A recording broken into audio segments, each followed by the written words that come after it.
Welcome to Let Me Fix This. Enjoy the video. You start by measuring and marking where the darts will sit on the waistline.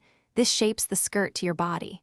Once positioned, transfer the dart apex and draw 2 dart legs toward that point so you have a clear triangular wedge to remove. Make sure to mark the dart intake width, typically 0.5 to 1 inch, so you know how much fabric to fold. Pin along the center of the dart to hold the fold in place before sewing. You now fold the fabric right sides together along the marked dart legs, matching them precisely so the intake is even.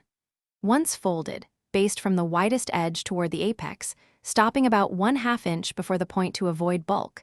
This tail will be secured by the final stitch.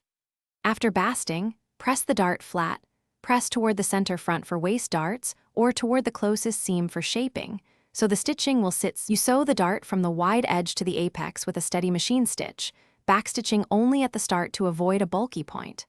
Once done, secure the apex by tying off threads with small hand stitches rather than backstitching through the point. Then trim the thread tails and clip a tiny amount of fabric if needed to reduce bulk. Finally, press the dart in its designated direction so the skirt hangs smoothly. If puckering occurs, make sure your intake is even. Thanks for watching. If you found this helpful, don't forget to like and subscribe.